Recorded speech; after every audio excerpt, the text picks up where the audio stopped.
Good morning, everyone. Dr. Vicky here, speaking to you from the Seeds of Transformation Healing Center. Today is Monday, September 9th, the 9/9 portal. We'll be doing a card reading a little later today.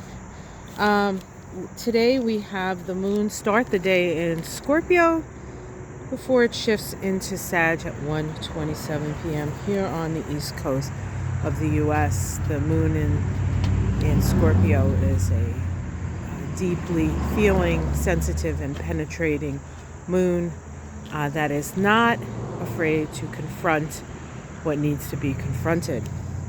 Once the moon moves into Sag, we feel a little lifting of the energy. It becomes a little less intense, at least emotionally intense, but can be quite philosophical and broad-minded in its nature. Although, however, Sagittarius can also be fanatical, the other side of Sagittarius, a true believer kind of stuff.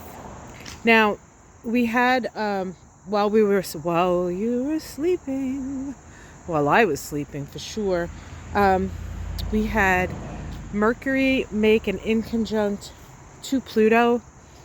Mercury was at the last degree of Leo. Pluto, of course, at the last degree of Capricorn, there until the 19th, 20th of November.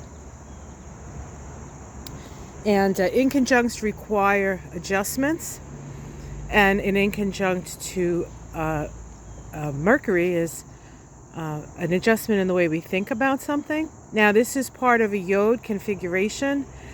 Because on Sunday we had the inconjunct between, the exact inconjunct between Mercury and Neptune. Neptune and Pluto are in what we call a sextile, a communicative aspect. Pretty much everyone born on the planet has that in their chart.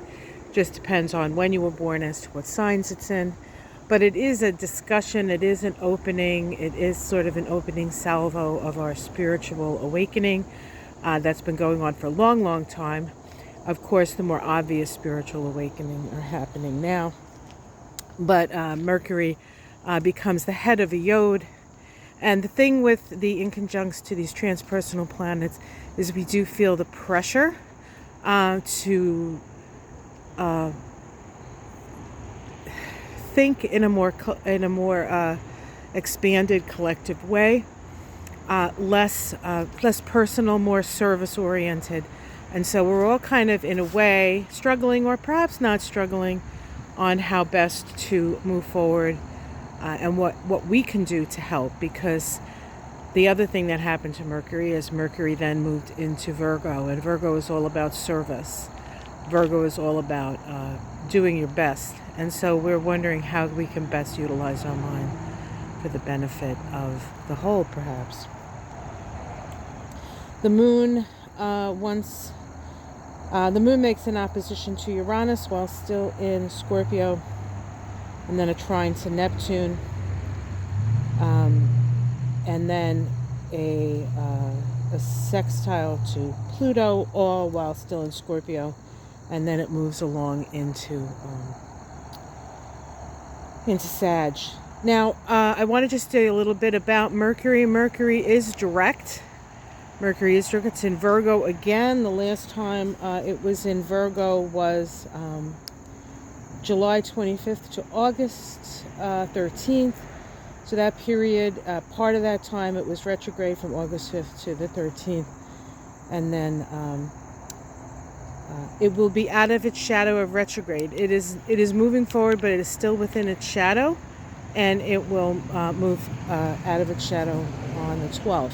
I think that's Thursday. So, but it is moving forward. Now, the thing about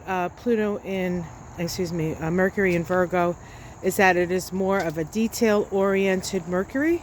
So having the details, having the specific ways of doing things is beneficial. And of course, we have the debate coming up tomorrow, the 10th, and so if you have a grasp of the facts, not the alternate facts, the real facts, you're in better stead. We know what that means, right? Yeah, so we'll see what that brings for us. But yeah, today is we're still sort of figuring out how best to put our foot forward to be of help and service with today's planetary energies. All right, so we have the datura is blooming. I can still smell it usually this time of the morning. Still early. It loses its center in the day because it's a night bloomer. But then as the day progresses, you can start to smell it again. The roses are still out. It's been pretty chilly. It was 50 last night.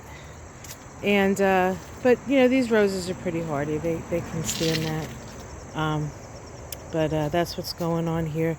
Beautiful, cool nights and some nice warm days.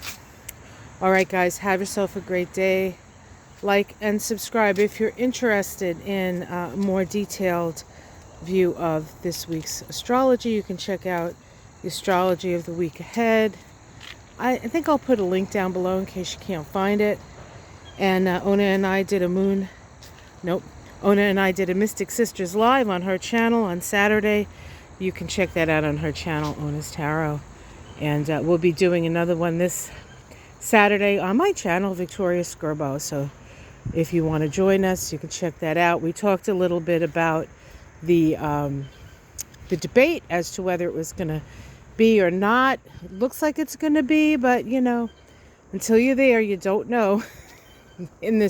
Back in the day, it'd be like, oh, there's a debate. Of course there's going to be a debate.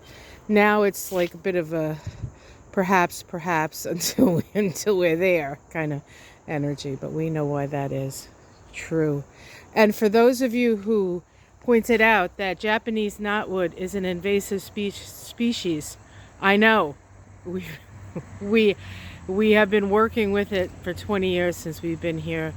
The garden up top was inundated with it, and it's taken us about 3 years to get it out of that garden, and it still grows. So I am well aware. It was planted around here like as a hedge. They call it Cape Cod bamboo, but it's really kind of a nuisance. But however, that being said, the bees love it. So can't take it from the bees. All right, guys, take care. Have a great day. And I'll see you again tomorrow. Namaste. Uh-oh. Hold on, guys. I gotta do this. Ugh.